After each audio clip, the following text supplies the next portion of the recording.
What's up, everybody? Your boy LS. This is the Corner of the Circle, where I'm just doing dope interviews with some dope people that I really like, that I want to know about, that I want you guys to know about, and I just chop it up with them. We have Kelly BRANTON, all the way from Windsor, Ontario, Canada. He is a 120 plus multi Canadian national record holder, as well as an IPF medalist, 3 years and running. The guy's awesome. Squats over 1,000 pounds, benches over 600 pounds, pulls over 700 pounds. Like, he literally he's one of the strongest men that walk the earth. It's definitely one of the strongest men in Canada, if not the strongest man in Canada.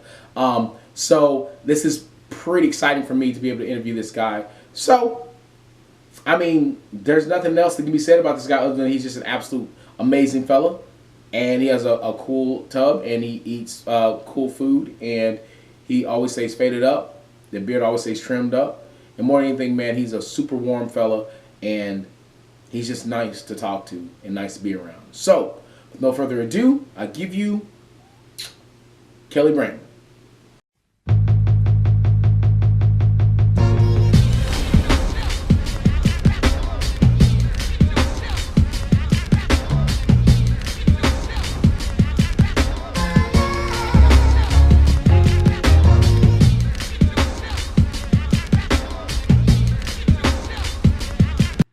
All right, we got the man, the myth, the legend, Mr. Kelly BRANTON, all the way from Canada, of Windsor, right? Correct. So, listen, man, you are one of many that I'm going to be doing these interviews and stuff with, man. Some of my favorite people, so I wanted to make sure that I reached out to you.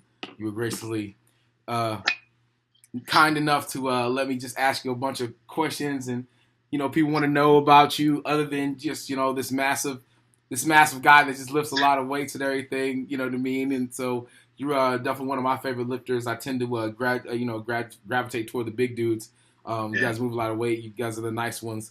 So yeah, man, I'm just going to just rattle off a bunch of stuff, man. What's up?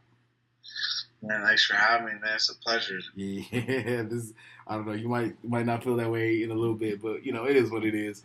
So, it's gonna be like Howard Stern shit. Oh, dude, I'm gonna be a dick. I'm telling you that right now. No, I was just joking. No, I just, like I said, like my biggest thing, dude. I just I have a few questions, but I mean, for me, like, I see you maybe 3 times a year, maybe, and you know what I'm saying, like. People, like, I don't know, like myself, I always wonder, like, oh, what's that dude about, and there's only so much you can get from social media, and then you can dig a little bit, but then that just makes you borderline psycho. So I'm like, man, why don't you just ask the guy? Like, it's a lot easier to just ask him. I mean, right. You're I don't know, you're just definitely, you've been one of my faves, man, since I watched you in freaking Finland. So. And I'm a big LS fan. Dude, I do nothing but I lift a little weight and get. The feeling's mutual, champ. I appreciate that. Your time's coming for sure. Dude, so I mean, tell me about you. Like, where you come from, what you're about, family, all that. Well, I'm born and raised in Windsor, my whole life. I started off playing football, and first how I found out about powerlifting was I played for a fratman after I was done high school. Right. And I was planning on playing 2 years of fratman, which is like junior CFL. Right. And then you try to go to CFL, play football. If that was in the cards or not, I wanted to play 2 years of AKO and then go to University of Windsor and then, try to do whatever I can. Right. Just prolong being a real human for as long as I can possibly do that, right? But after I was done playing AKO, I didn't have any money, and it wasn't in the cards to go to university, so I just started working. Right. And that's how I kind of stumbled upon powerlifting, because I can't just do a 9 to 5 and go home. I'd rather just jump off a bridge. So right. I started lifting weights, and it was kind of a pastime. And then I met with some guys I actually met with a blind powerlifter who was he's a 5-time world champion. Jeez. I started lifting with him and working for Canadian Blind Sports, and that's how I started with powerlifting way back in 2008. Oh man! So you weren't always a big dude. Like, I mean, you always been a big dude, but you weren't like a 120 plus. No, I wasn't. I wasn't a super fat my whole life. When I was in high school, I was big, but I was always kind of like lean. Yeah. I wasn't like I didn't ever get like now, but I started working out. Actually, I was kind of a little badass till about grade 9. Yeah. I met a guy that kind of changed my life a little bit. He was a football coach named Gerald Halati, and he played in the CFL, and he was this big mountain man. And like, I was walking through the hallway one day, and he looked at me, and he was like, "Hey, what do you do?" And I'd never met him before, and I was like, "Nothing." And he's like, "Do you play football?" And I was like, "Yeah, I like playing football." And he just started talking, shooting the shit a little bit. And then the next week I seen him, he's like, "Hey, do you want to work out on Monday?" And I was like, "Where do you want to work out?" And I mean, I worked out from like, I remember using my brother's ID to get in the gym when I was in like grade 6, because you had to go with your parents and you didn't. So I was working out ever since then, but like not like correctly. Right, like, you were just going in there, kind of just doing whatever. I'm there trying to like do whatever I can to like beat up, but I know what I was doing. So I was like, okay, sounds good. So I met him on Monday. He told me to meet him at 6:30, and I thought he meant p.m. right? Because like nobody in the world wakes up at 6:30 a.m. That's ridiculous. So no, he's like a.m. and I was like, I already said I would, and I was like, oh man. So I went in there, and this guy showed me he showed me what a workout was about, and I was within halfway through the workout, I was throwing up outside, and he was laughing at me, and it was just like I couldn't walk the next day, that whole thing, right? And he didn't think I'd come back, but I came back the next Monday, and then after that, I worked out with him for we worked out for 4 years every day in the morning before school, and like that was what like built the foundation to like whatever you want to do now with sports or strength sports. Now you can do it. That's crazy. But it was a turning. But I didn't know that existed. I knew I was strong, but he opened. He unleashed the genetics to like, to make me like a like really really strong guy. And then like so. And then you kind of worked your way into like when was your actual first meet? Like when were you like I'm stronger than most. Like I'm gonna do a meet. Well, I had those moments like in high school. Like I think I did a 225 for like 32 in high school. Jesus. And I benched 405 my last day of high school. And I would do front squats. I never did back squats really. I did front squats, and I remember doing leg press. I mean, leg press is, everybody, that people frown at it. Back in the day, my coach would make my knees touch my face. Jeez. And I remember like loading the leg press, and they had to get extensions for it, and the mold shop would make extensions. And then there'd be kids hanging on it when I was working out and stuff. And I always knew I was strong because I would just like any like testing for like strength sports, I was always like above and beyond, like pretty crazy. Oh, so you knew early that you were stronger than most, like you were stronger than average. You just knew. Yeah. I would always go to the gym and find out somebody stronger than me, like the older guys, and like I would always work out downstairs when all the kids worked out upstairs. Right. There was always the bigger older guys, like the university football players, and I was like in grade 10, and I was trying to like. I try to do what they do, right? Like they bench 315, I try to bench, 365 that day. Like I was that little punk, right? So yeah, I was always really strong at whatever I did, but I didn't know how far I could push it, right? But yeah, that was pretty much it. Yeah, that's crazy. So like, and then like when. Like, I mean, because like, I mean, if people go like to your IG and they look at your Instagram and everything, they'll see like, you'll do like a throwback, like when you were smaller or whatever. Like, when was that turning point where you're like, yo, do you want to get bigger so you can move more weight, or is this something that kind of gradually happened? Well, what happened was I just joined in 2008. I think I did my first competition in the summer of 2008 in like one of my backyard meets in Windsor. Yeah. And I was strong, but I wasn't, I actually lost my first Ontario's I ever did, which is like a state championship. Wow. And it was I didn't know how to cut weight. The guy that was kind of teaching me, like, to cut weight was just like, starve yourself, and then as soon as you weigh in, eat M&Ms and pop and shit. Like, there was no structure to it. It was nonsense. And like, my training then wasn't the best. And then after I lost at Ontario's, I came home and I just was like, I found my bodybuilder buddies. I was like, yo, make me a diet. I started emailing people. I started talking to guys like, what do I do? How do I get better? And, powerlifting, everybody's pretty open to try to help you out. And I kind of just formed my own little workouts. 2009, 2010, I won my first national championship as a junior in 2009 in Moose Jaw. And, I was strong, but I wasn't, like, a lights-out lifter. Like, I wasn't, like, lifter the meat or nothing. Just I won my category. Yep. In 2010, I started moving some pretty good weight. That was equipped back then. Yeah. Like, there was no raw. So, like, I was just not good in equipment. I just never could get it to work. And I don't know. I was always, why don't we all just take this off and just lift. Let's go. But, I mean, there's nothing against equipment. It just wasn't my thing, right? Yeah, like, same. There's something aspect to it. Like, it's just, I respect it. It just wasn't something that I was good at. I didn't really want to do it, right? Right. I know exactly what you're talking about. 2010, 2 weeks before Nationals, I was working at a club, and my buddy, he shoved me, like, just on a two-step, and I ended up rupturing 2 discs in my back 2 weeks out from Quebec. And it was like the worst injury I ever had. I still went to Quebec and won. And then after that, I was on the IR for almost 2 years with doctors and like recovering. And it was it was one. I look back now and you see people say the gift of injury and things like that. Yeah.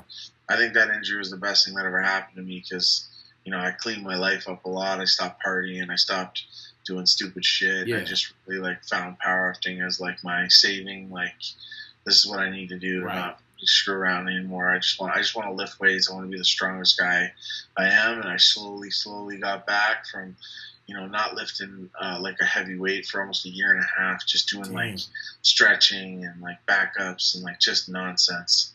And then I did my first meet in 2013. I squatted 750. Oh, shit. I benched like 480 or almost 500, and I pulled I still pull the same shit back then, like 680. But when I knew I was strong and like something was when I knew something good was gonna happen was I squatted. I was the first Canadian to squat 800 pounds. And I did it in my own backyard. I did it at an equipped Ontario's, but I went raw. You went raw at equipped meet and went 800. It was actually, I think it was like the equipped record too. Like it was it was like it was on a 4th attempt too. Oh, because it's a record, they let you do it for a 4th or whatever. No, because the guy kind of took it on my 3rd, and I thought so he gave me a 4th attempt. So after I squatted that 800 pounds and my back didn't hurt, and that was when I was like, okay, this is what I'm going to do, man. Like, this is my thing. This is like, I'm going to take this as far as I can. Dude. So that was it for me after that. And that was pretty much around the same decision when I was like, I think I was like 275 pounds or something like that. And it was either, go down to 264, 280 maybe. Yeah. 264 or, before I even knew this, I knew about Ray Williams and I knew about Blaine and all these guys. And, I was just like, you know what, man? And back then, that was like a mountain, right? Like, these guys were already totaling crazy numbers. And I was like, that's fine, man. Like, that's what I want to do. I want to be the biggest, strongest version of myself I can. So I just started eating. Yeah. I mean, literally, to lift big, you got to eat big. I figured that out a little bit later in my powerlifting career. But, man, and it's crazy because, anybody that's, watched your numbers, dude, they just keep climbing and climbing and climbing. You know what I mean? And I don't know, I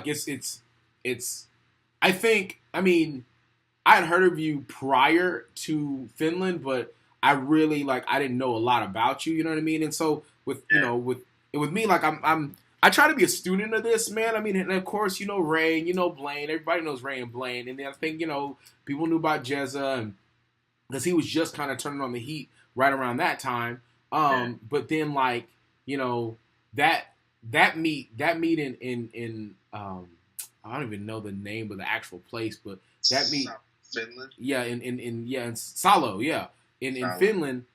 That meet was the meet that like people I think like myself were like, oh shit, who's this dude? Yeah. You know what I'm saying? Like that was the meet like that, like the light turned on. Like, wait a minute, because everybody thought it was just gonna be Ray and Blaine, and maybe you'll see Jesse. You know, what I mean, he'll work his way up. But then like out of nowhere, here you come, like boom. And the thing is, it wasn't like you necessarily came out of nowhere. You know what I mean? Like if people look at your body of work after that meet, I went back because I remember we were sitting by your parents, or we were sitting by your family, and I just remember like dude, I need to figure out about this dude, and like so you can go back, everyone has like a little history, and you can see like your body of work in terms of like just how your numbers have increased, and like they didn't like super shoot up or anything like that. They literally just been gradual, like what I mean, like steady, and then get to freaking to Finland. It was like, wait a minute, dude, there's some actual competition out there. Like these dudes aren't, you know what I'm saying? Like it's not just gonna be the Ray and Blaine show, which was like was pretty dope. And then I think like being next to your family, and everything, man. It's like just seeing like how how stoked they were, like dude. And I remember like I was sitting next to Mike, and I was like, dude, this guy's a real deal, bro. He's a real deal. We kept saying like he's a real deal. And then like so by the time we got done with squat and like we were moving on the bench, I'm like, oh snap! Look, his bench is better than this. Oh, this is about to be so. This, you know what I mean? And so we get to deadlifts. I'm like, yo, like this can literally be anybody's meet. Like, I mean, it's not just gonna be the same, 2 or 3 people every time. Like, that for me as a fan, that was so far. That is the best 120 plus competition I've ever seen. You know what I mean? Yeah, and you know what I mean? And that was the one where like, yo, this Kelly dude's a real fucking deal, bro. Like, y'all need to, learn about this cat. And then after that, dude, I was like straight fanboy after that. Like, yo, this guy's fire. We need to find out more about him, and then from there, like, because I don't really know what your training was or whatever, I don't really know what your programming was or any of that stuff. But I think around, I want to say it seems like it was about like 6 months. I want to say like 9 months to like a year later. Like it was just like this big influx of world class athletes that all went RTS, and I was like, and I remember I don't know who I was talking to. I was like, dude, this could be the game changer. I just kept saying, dude, this could be the game changer, because like, dude, I mean, all the pieces that could have been missing, dude. Like I'm like, dude, if anybody's gonna find it, it's gonna be Mike T. It's gonna be, what I mean? It's gonna be those guys, and like. I feel like, the beast that was within, like, they just woke it up. Because, like, you always had a solid bench. But, dude, your bench was just, like, it's not like it came out of nowhere. It's always been pretty solid. Yeah. But, like, I was like, dude, this guy will be the first guy that we ever see in our lifetime, that'll probably be able to bench, 600 and squat 1,000. Like, you know what I mean? Yeah. And then, like, freaking fast forwarded to the Arnold. I'm like, oh, shit. That was crazy, like, I don't know, man, like, kind of like, take us through that. Like, I mean, just the whole from Salo to present day, man, like, just take us through the journey. Because I want to talk about that 1,000-pound squat. I want to talk about that. Like, I don't really talk about it that much. I make a few posts because I know kids deal with injuries. But when I broke my back, it was like, like I never felt like that before. Like I felt like you just like, I don't want to say I want to kill myself, but I was not happy. I was not in a good place. I was not in a good place. I was just depressed. I didn't think I'd ever, you talk to medical doctors and they're all telling you like you're never gonna lift again. Your back's fucked. You're never gonna do this. You're just gonna do this and this. And I was just like, man, you hear it so many times, you start to believe it. Yeah. And I was just like, slowly just like getting back. And then, after so long, and I remember getting in the gym and I was like, I wouldn't even go to the powerlifting gym because I didn't even want to be around it. I didn't want to I didn't look at the numbers. I didn't look at anything. And I remember like the first time I got back and I squatted like 315 for like 5. And I was just like, all right, man, I'm just going to build on this shit. Just keep building on this shit. And I literally just chipped away so slow and so steady.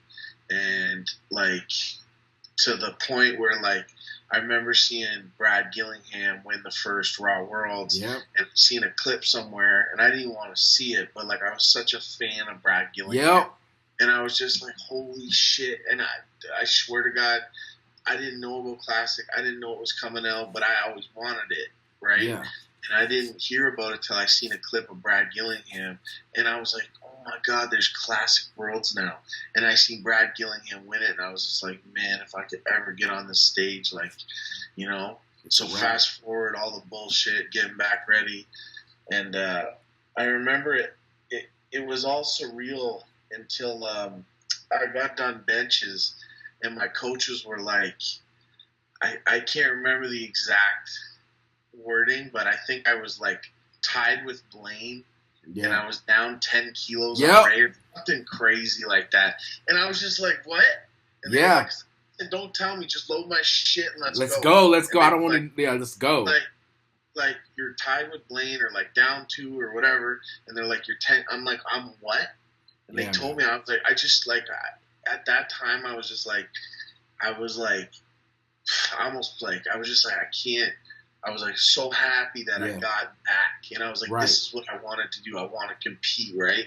Because after you break your back, you're just like, oh man, like, you just be lucky to lift again. And I was like, I want to compete. I want to lift with Ray. I want to lift with Wayne. I want to lift with these big guys. And I don't just want to be there. I want to compete. So, like, when they said that after the benches, like, I remember the tingles and goosebumps. I was just like, I can't believe I'm here. I'm so excited. And it was like, you know, I finished off the meet and I got bronze. I was pumped up, you know, like, I couldn't ask for more. You know, obviously, you're looking at me, you go, if I would have done this. That's not how it works. No. So, you know, after that, I felt good. Everything was, you know, going good. And then, what was it? After Finland, it was Texas. Yeah, Texas. And I had the best training cycle of my life going into Texas. Yeah. And I truly, you know, I felt like I was like, you know, going to be like a contender that year. Everything, my deadlift, everything was going real, real good. And then, you know, I got chewed up by that squat there. So that just that fucked my whole world up. So, and then, you know, without fast forwarding anything else, you go to Belarus, 6 weeks out. I'm fucking great cycle. Yeah. I'm walking in a squat, and one of like the guys that was spotting me took the side, and it went like this, and whatever I did, my ribs were so screwed up. Yeah, I remember that. So I couldn't pull. Ribs is the worst because you can't pull and you can't squat. Nope. But I didn't pull or squat for 6 weeks. I remember you telling me that. I forgot about that. Just bench for like 6 weeks, and like it was like bench with like you can't even use your legs. So I just got in the competition. I squatted like 925, and like I so thank you. I got 925 because I was just like, man, I just hope I can get an opener because I didn't know. And everything in the back room hurt. Everything, squats hurt. They were killing me at the bottom. As soon as I hit the bottom, it would crunch my belt and my ribs. Yeah, dude. Yeah, I was right there with you. Belarus was. If you had any type of rib injury, because I had a slight rib injury, like it was, God, man, I remember you telling me that, and I was just like, man, I'm gonna tell my people, I'm like, man, if his hurts anywhere near as bad as mine hurts, I can't even imagine. Like I just had, it was for me, it was just slight, but it was to the point, dude, I couldn't even squat. Like the first 2 squats I did, I couldn't even do my third. I was in so much pain. I had to completely exhale. Because I couldn't brace. I know. I couldn't brace. So, like, and people are like, oh, it's not that big of a deal. I challenge anyone out there to try to completely exhale, do a squat, and try to stand up. Because, like, you can't get a deep breath and brace against the belt. Because, like, it's everything just, dude, dang, I forgot about that. And yours is way worse than mine. Yeah. So, once that was done, I got done that meet. And I was just like, come home. I'm thinking about it. I'm going, like, Texas, I didn't do shit. Belarus, I didn't do shit. And I was like, I'm doing the same shit I was doing in Finland. Like, nothing's working now. and it's not like training wasn't going good. It was just some bullshit, right? Yeah. Like the squat was nobody's fault. I went down too slow, and I just jiggled it at the bottom. Yeah. You know, like those guys just, you know, you can't get pissed at a volunteer. Nope. I just whatever. And then Belarus, the 6 weeks out, and it was like, I was even like, I didn't even want to post about it because I'm so sick of complaining. I don't want to complain because everybody goes through shit. Yeah. Everybody's hurt. I don't want to post about it. I don't want to talk about it. You know, like, I just want to lift weights. Get back in the lab and grind some more. Yeah. So it's just like, and it was telling Mike, I was just like, you know, weights are moving in practice. Everything's going good. And then it's just like in the World Championship, 2 years in a row, I'm not delivering. Right. So I'm like, you know, and that's nobody's fault but mine. Like, I got hurt. That's me, right? So, and then, you know, leading up to, like, Nationals and the Arnolds, again, like, you know, the best cycle ever. Like, my bench was like, and my squat was going great. And even my deadlift was going great. And then, like, 2 weeks out of Nationals, it sounds so stupid, man, but I fell down the stairs. I kind of hurt my back, but I took only 1 week off, but it wasn't like anything serious. And like, I was peaked real good for Nationals. Right. Like, I kind of like find it a little bit tough to navigate 2 comps in a row. Whew. But, you know, I talked to those strongman guys, you know, some of the guys I talked to, they'll do 4 comps in a month. Right. So I'm just like, I got to get this done. So when I was at Nationals, on my 3rd attempt, it was just, the bar was, I just got whipped around on it. It was a new bar, so it was just a little whippy. And then I benched 606, and I mean, like, they called me for my butt, but it was just like, I didn't even feel it. Like, I was telling Mike, I was like, man, honestly, Mike, like, I'm not trying to overshoot, but I was like, I think I can bench like 630, 627 right now. Like, it's so feels like that good. Right, and I finished my meet, and I was just like, I had to do a warmer workout on Wednesday and then go to the Arnold. So, like, I literally flew home Monday, got home at 9, went to work for 12 hours, and then, like, did that 2 days in a row, found a little warmer workout, and then headed to the Arnold's, drove up. So it was like, I was kind of like, I missed a couple meals here and there. I tried my best to keep it together. I went to the Arnold's, and I was telling everybody, I was just like, I don't care, man. Like, I don't care what happens. Like, obviously I want a good total and all that shit, but, like, this 1,000-pound monkey's getting off my back. Got to get it off your back, dude. Like, so, like, I mean, that was, like, 10 years I've been telling people I'm going to do that. And, you know, 8 years of people looking at you awkward. In the last 2, they'll shut up a little bit. Yeah. But, yeah, 10 years, a long time of people telling me I'm nuts. Even when my back was broken, I remember telling kids, and they'd just be like, yeah, man, like, good luck and shit. So I went to the Arnold's, I squatted, like, I felt terrible in the back room. I felt terrible in my, like, everything was going fast, but I had a headache, and I was like, I opened that. That's the largest I've ever opened, 400 kilos, and I was like, I don't care. I was like, just load it, let's go. If I can't squat that, I shouldn't be here. I should just go home. Right. So went out 880, flew. Went to 940, I think 942. That flew. Now, honestly, I didn't even feel 940. Like it wasn't even there. It didn't look like it was there, dude. So when I loaded the 1,000, I can't even tell you. I was so pumped up. Like, I was just like, I'm so pumped up, man. We were, man. I remember telling you. I'm like, man, this is the one, dude. I was, you know what I mean? Because I think I've talked to you about 1,000 a couple of times, and you know, I know, like, I mean, like, I remember, like, you know, when 970 was, like, on the target, you know what I'm saying? I think I talked to you a little bit about 970 once, and, you know, like, and then, like, that time, like, 1,000, I'm like, oh, shit, he's going to do 1,000. Like, and for me, like, that's something in my lifetime I'll never be able to do. You know what I'm saying? Like, my goal is 800. I want to be able to hit 800 before I quit this powerlifting game. But to look back, you know what I mean, and watch your progress and everything, and like, to watch your training, like, yo, this dude is moving stupid weight right now. And to watch, you know, like Ray do it, and, you know, it almost like he did it and kind of like, all right, cool. It can be done by people. You know what I'm saying? And then, you know, then Jezza, shit, seems like 2 days later, like, all right, cool, I got it. I was like, bro. Jezza, yeah, he's always you know what I'm saying? And then, like, you know, I think Blaine had done it, you know, like, you know, he'd done a bunch of, like, mid nines, you know, and I was like, all right, well, you know, I know he has 500 equipped, so I'm sure You know, he's got a raw. And I think he may have done one that I saw. I'm like, all right, cool. I'm like, bro, dude, when Kelly gets it, it's a wrap. You know what I mean? Like, it's like for me as a fan, you know what I'm saying? A fan and a friend, I'm like, dude, like, it's not even one of those, like, you know, he's got to do this. I'm like, yo, he needs this. Like, this is one of those things, like, in terms of just progression, it's got to be done. And in terms of all the lifters, I mean, aside from Jezza, like, you hit this 1,000, you know, you hit the 1,000 pounds, and this is just me just talking and, like, just being a fanboy. Like, this dude hits 1,000 pounds, it completely changes the game in terms of total. You know what I mean? Because, you know, your bench, I feel like you'll be one of the only, aside, Jezza's bench has kind of gone up a lot. But in terms of, like, big dudes, there's not a lot of big dudes that can hang with you, like to be completely honest.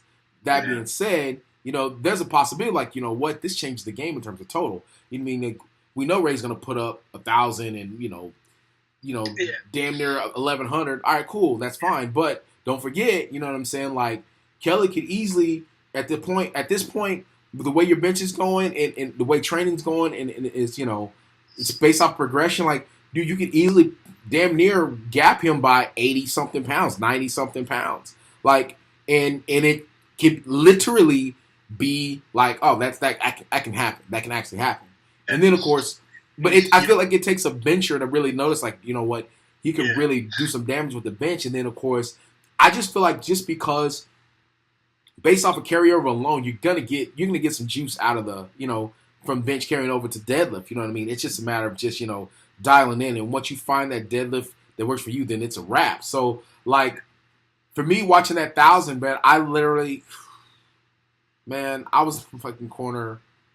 I lost it, dude. I was losing it. So on that 1,000, man, it was like I was walking up to it. I don't even remember. You know, as like powerlifting me is like, you remember getting in a fight in high school and like when you were done, you wouldn't remember. You know, yeah, you black out. I got black out. Yeah. So, like, I watched the video later, but I remember like taking it out. And, like, it wasn't that, like, it was just, like, my system, like, I didn't do walkouts for, like, I couldn't do walkout for about 2.5 weeks. Right. It was just, like, my system wasn't ready to hold it. Like, if I was a monolift and it just got sat on my back, I'd get it. Yeah. But it was, like, I had to walk it out, and it was, like, my system was just kind of like, man, this is heavy today. You know, and nothing ever feels heavy because I do so many walkouts. But I was like, man, this, you know, it felt heavy on my back, no question about it. And then, like, I was, like, it was kind of tipping it. It was forward, like, I couldn't get a breath. Like, I was just like, oh, yeah, I know exactly what you're talking about, yeah. On my way down, the bar rolled a little bit, and I was, like, on the way down, I knew I cut it. I didn't expect it. As soon as I came up, I knew I wasn't going to get it. I didn't care, though. No. I just wanted to move the fucking weight. Yeah. I was, like, I was just pumped. I got it, and I was like, fuck, man, you know what? Like, I know I cut it and shit, and I know, like, I didn't get it, but I was like, man, I moved 1,000 pounds. It rolled on my back. I didn't get a breath, and I felt like shit. So, you know, you put me in a nice condition at Worlds, you know, where I'm primed up and I've done my walkouts and stuff, and I make that, man, that's 1,025 butter. Oh, yeah. You know, dude, so, I was just, like, I mean, the thing is, like, it's just, like, I don't know what it's like to have 1,000 pounds. Like, that just, the concave, it's just the fact, the concavity just on the rib cage and, you know, just on your spine and everything else, man. Like, that's just insanity. But the fact that you walked it out, the fact that, you know what I'm saying, you can literally see the bar oscillate. I mean, it doesn't matter if it's an Alico bar, a Bull bar, again, Rogue. It doesn't matter what the bar is, dude. It's gonna shake and whip when you have over 1,000 pounds on it. So, like, for me though, I like the Ohio Power Bar. Yeah, I do. I like it. Like, it's a good bar. I'm happy with that bar. If I could use that bar at every meet, that's cool with me.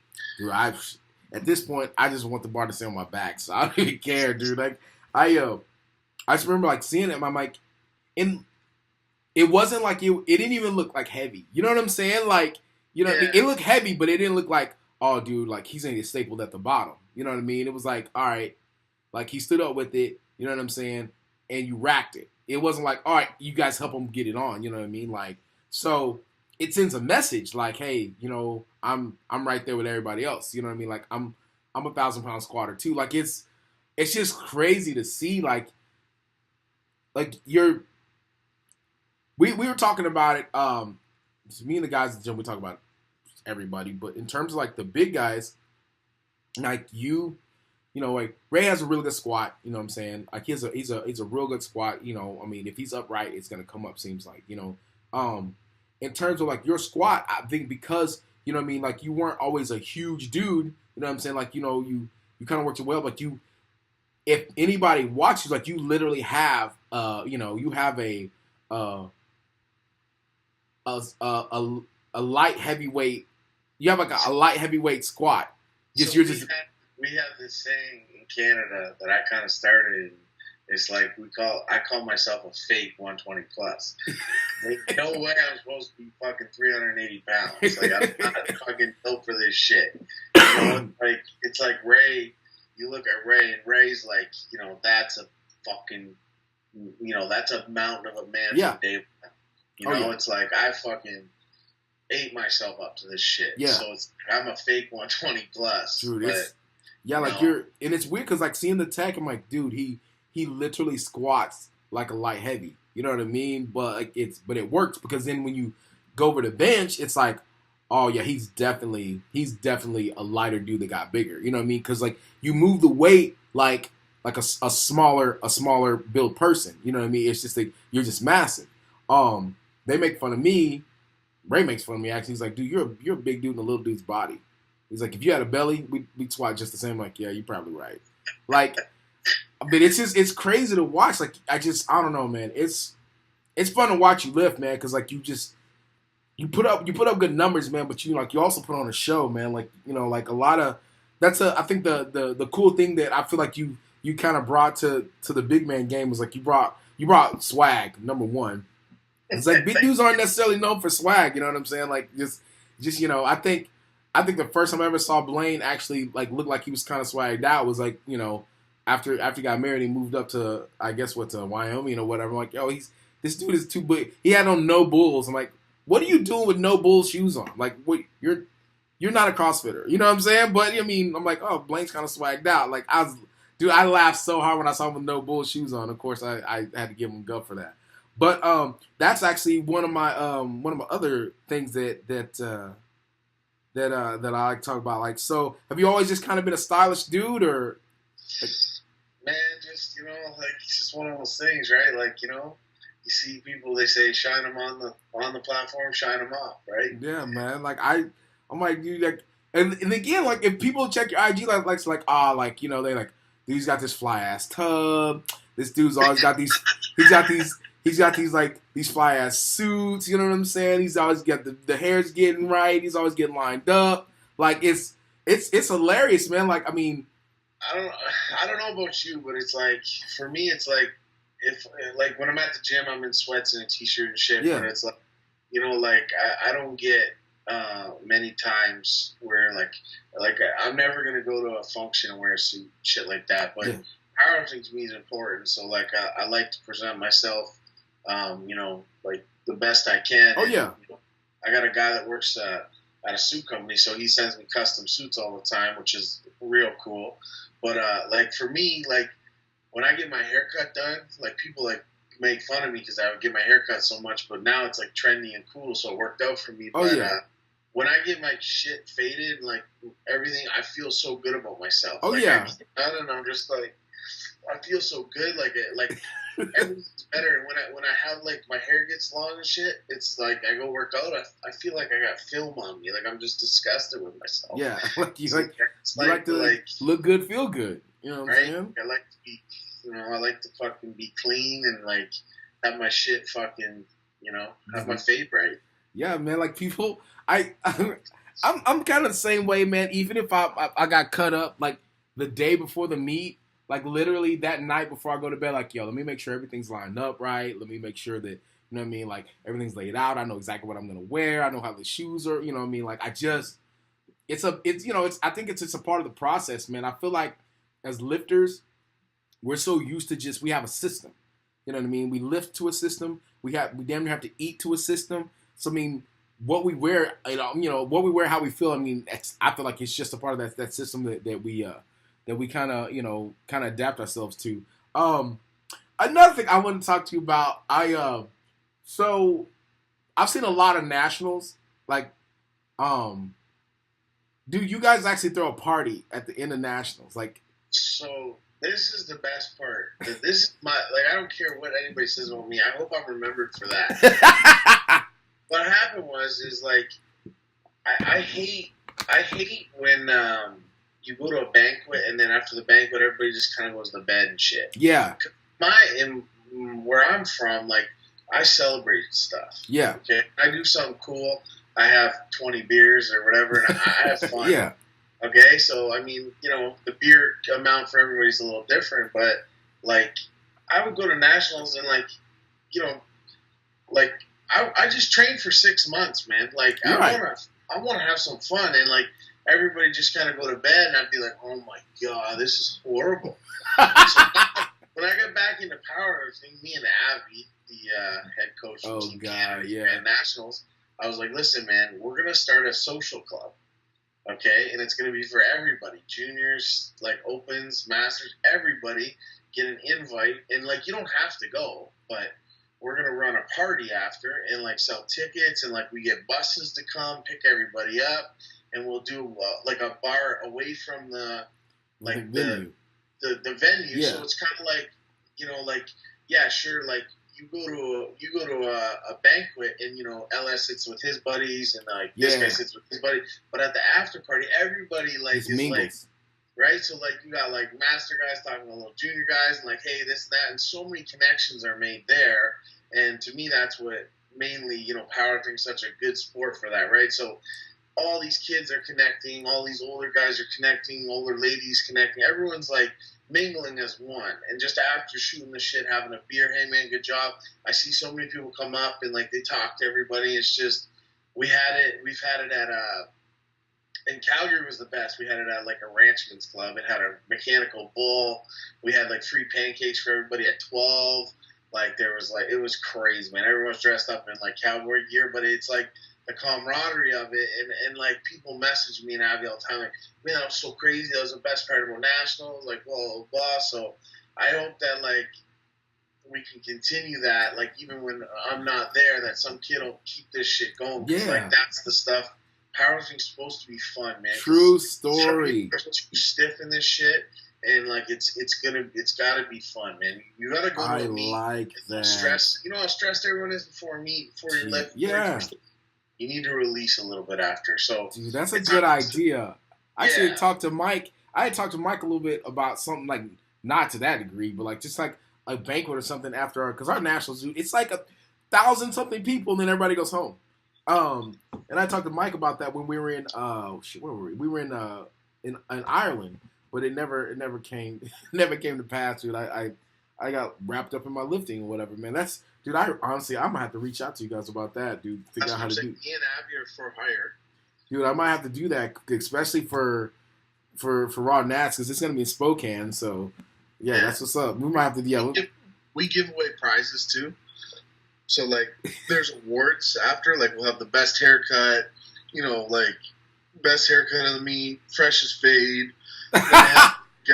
The grinder award, like best like grinder.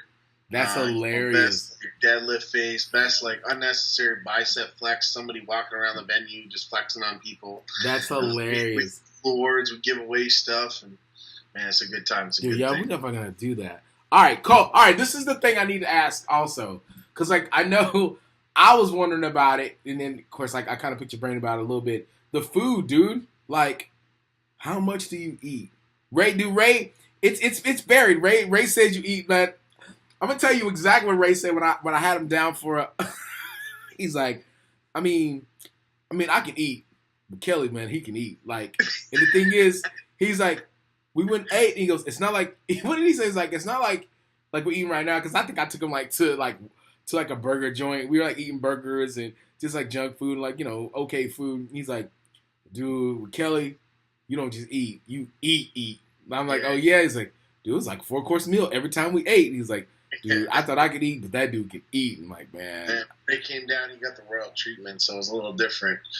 We brought him to that Vito's place I go to, and they were bringing up trays of food like we were, a football team. So it was a little different, but yeah, man, I eat a lot of food. It's it's tough for me to keep the weight on. Yeah. You know, if I take 2 days off eating and just eat like a normal person, I'll drop 12 pounds. Get out. So it's like it's a lot of work to keep the weight on. I'm actually like this is pretty much like 380. I think I'm gonna go back to like 370. I felt a little better. 370, 365. To be honest, I was like I think where I was at my best. This is like I think this is the biggest I can get. You know, to be a fake 120 plus. Yeah. But the eating is it's annoying. But I mean, it's for a purpose, and you know, you can be one of those guys that's 300 pounds and be like, you know, here I am. Unfortunately, they made the weight classes 264. I was a 275 guy all day long, no problem. Oh yeah. But when they made the 264 shit, I was like, man, I'm not gonna live my life holding myself back. I'm like, man, I'm gonna grow. Yeah, man, so, you gotta grow. Press the gas, man. Started eating food and, you know, eating a lot. I don't eat pizza every day. I eat a lot of good food. Yeah. You know, so it's daunting, man. But, you know, when powerlifting is done with me, I'm going to go back down to like 260. Just live your life as a normal big dude. I'm not around like this no more. Like because like I was the tartar, dude. Like, so that's not like an often thing that you do, right? It's just like the raw steak. The raw steak, yeah. I was talking to this kid on the internet. Kids always mess with me when they eat and shit. And he was telling me, like, steak for me, like, I've ate a steak every day, I think, for probably 15 years. And, like, when I make a steak, like, I always, like, you know, like, when I make a good steak, like, I season it and I salt it, it sits there and it's marinated. I always, like, pull a little piece off and just eat it raw and just taste it, like, and chew it, like, and I love it. Yeah. Like, I don't eat my whole steak like that. Right. He was like, no way, man. Like, no way. I was like, man, like, I would eat the whole thing if I can, but I prefer it cooked a little bit, right? So then I just put up that video to blow his mind. But dude, I was like, I don't eat raw steak all the time. I was like, what? I was like, I can watch, like, no way. No, God, that dude is crazy. But I mean, you know, shit, to each his own. I'm like, I mean, maybe it gets better calories that way. I don't know. Like, you can eat high quality steak that's, you know, like that, but, you know, you're asking for it if you eat shitty steaks like that raw. There's no way. There's no way. All right, I'm gonna ask you so we already talked about when you realized you were stronger than average. All right, how about this? Give me if you got stuck on an island, right? What are the top 3 things that you would take with you if you got stuck on an island? Stuck on an island? Yeah. A rack, plates, and a belt. Get out! Hey. You know what? I mean, yeah. I mean, I can see that. Dude, at least you're honest.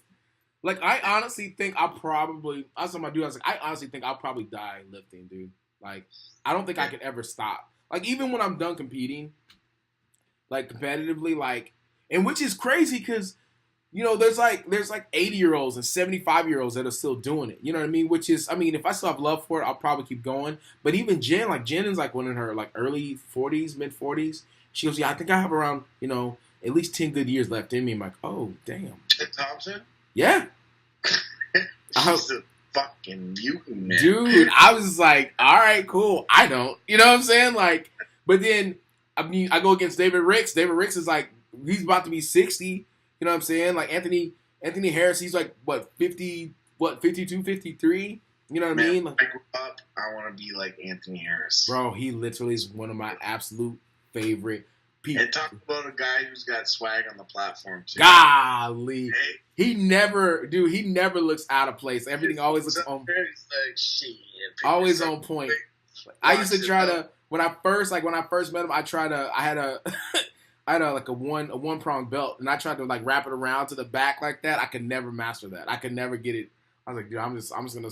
I thank God for SBD, dude, because I would have, my belt got stolen and literally right around the time that they came out with the new belts. But yeah, yeah, when I seen him squat 834 for the world record, I was just like, that to me like was like one of the most I don't know, craziest feats of strength I've ever seen in my life. I mean, considering because at the time it was like just Dennis Cornelius, you know what I'm saying, and then Anthony's like been overseas and kind of doing his thing, and then all of a sudden he comes out of nowhere like, I meet you with this 834 with ease, and at the same time, he had just had his I think a year before that he had just got cleared from having prostate cancer, and then before that he had his knee scope. So I'm like, this dude is literally overcoming just problems and coming through and squatting that's just I don't know. Tony probably just cut himself open and ripped the cancer out. Yeah, and just all right, let's go. He tied it up. Was all right, let's go squatting. Yeah, it's seriously one of the nicest dudes, man. He really is one of the nicest guys. I mean, there's not a lot of there's a lot of guys you can look up to, but Tony's one of those you look up to him, and I mean, there's no question as to why. He's a quality dude. Let me see. All right. What about this? So, since we talked about having the rack and the weights and the plates and all that stuff, all right. So, let's say you have to move some big weight.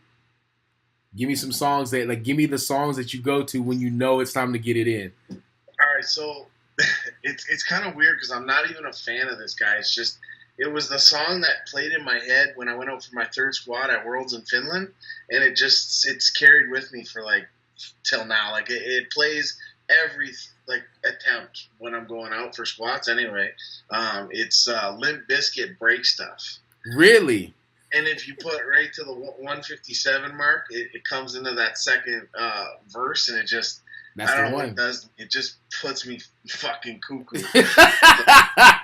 So that's the one you go to. That's my song every time.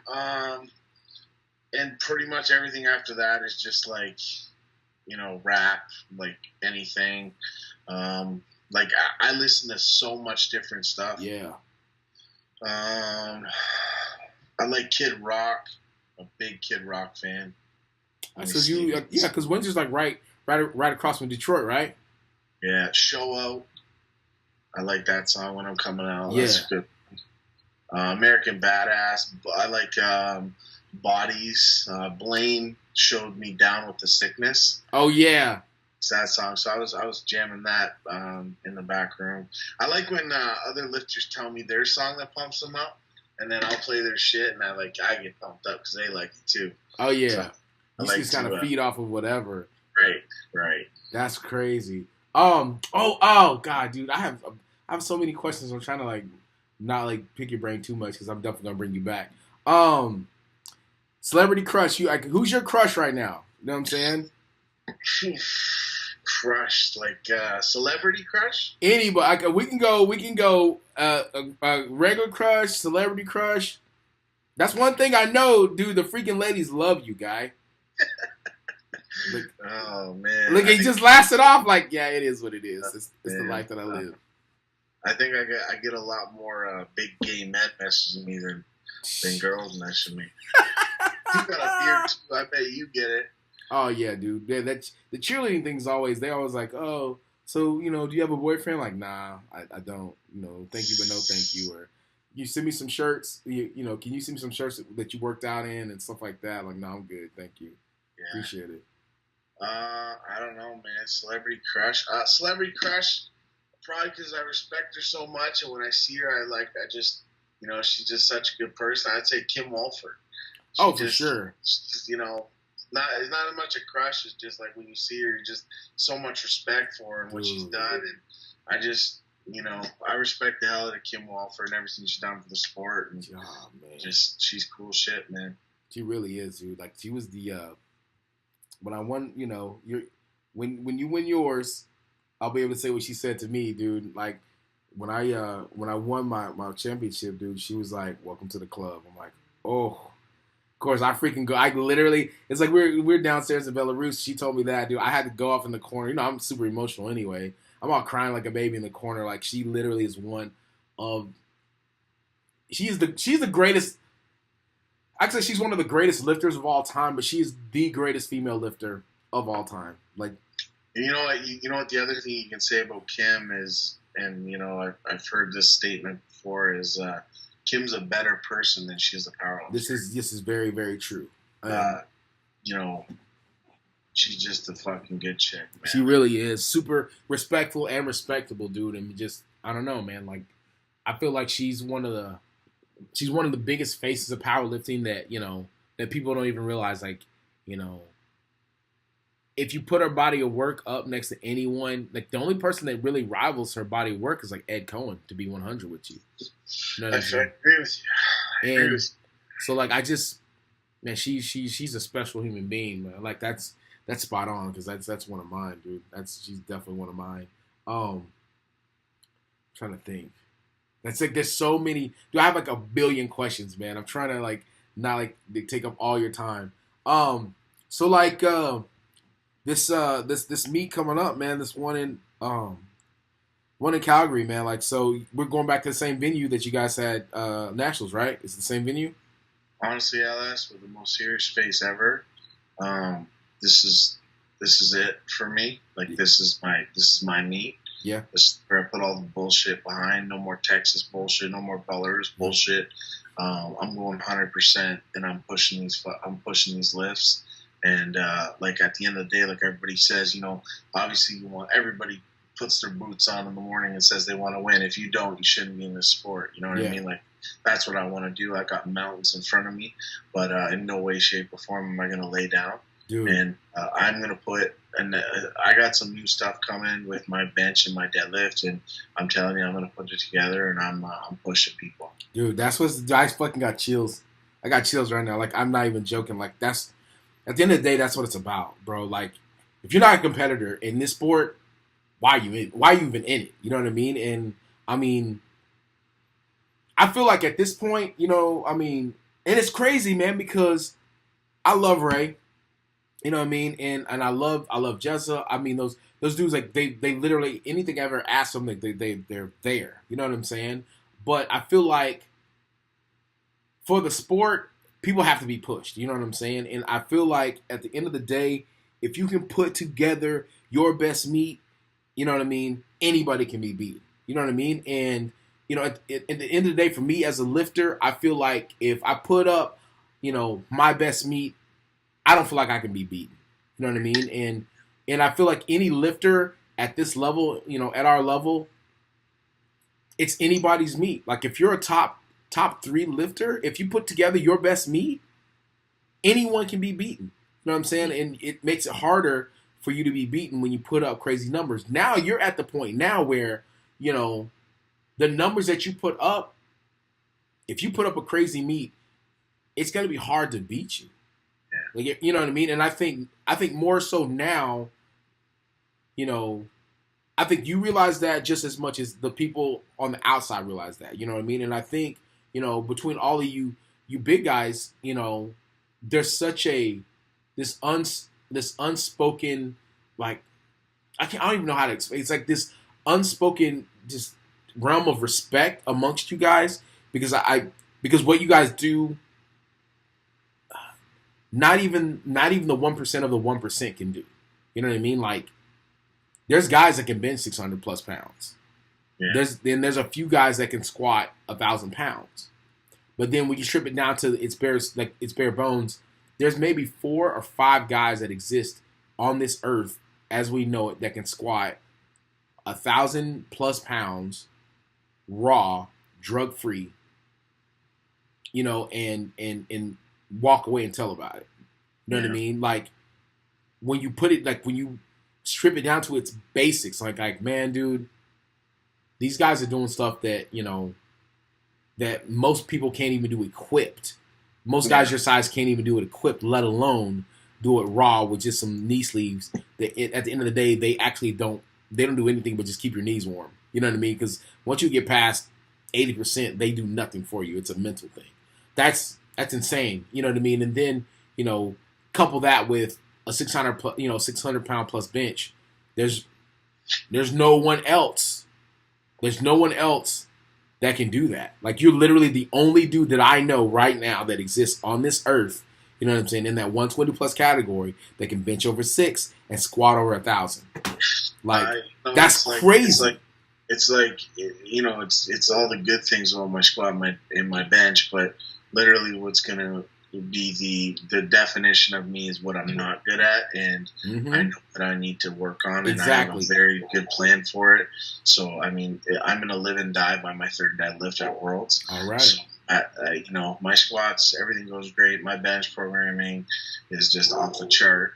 It fell apart at the Arnold's. I was just like so tired. I didn't want to. I barely could bench. I was so tired. But I'm gonna put together something real stupid. So, and I'm so excited to get at it. I'm excited for you, man. You know, they call it a deload week with my T, but it's kind of more like a reload. You're just like doing different shit, high rep. It's not really much of a break, but I'm ready to rumble. Dude, I'm excited for you, man. Like this'll be one of those that I think this will be one of those that like people talk about for a long time, dude. Because like I don't know, man. I think we don't know what Jez is doing right now because Wi-Fi. He didn't get his bi-yearly Wi-Fi, so he doesn't post anything. Yeah, he doesn't. You just kind of have to guess, but then just based off how his progression's been and how, I mean, I would only assume that he's out for blood just because just Belarus just definitely didn't go the way it should have for a lot of people, you know.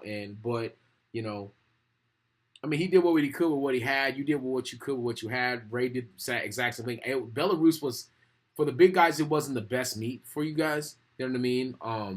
You know, considering all the other ones you guys have put some battles up. You know, I think it's gonna be reminiscent of Finland myself. You know what I'm saying? But the thing is, this isn't Belarus, Russia, and we got tons of big steaks in Calgary and good food, so everybody's gonna be eating. Everybody's gonna be eating and freaking having a blast. So I'm excited about it, dude. Like this is, of all the worlds. I mean, I've been to every one of them.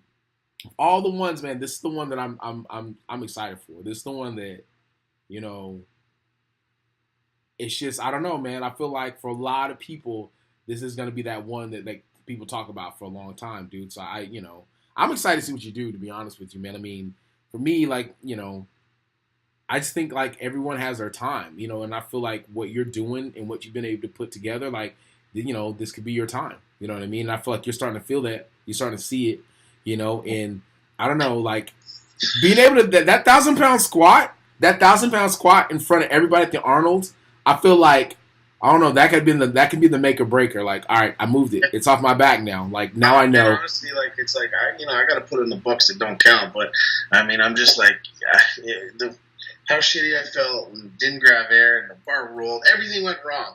And I still went up and down. I didn't hit that, but I still went up and down.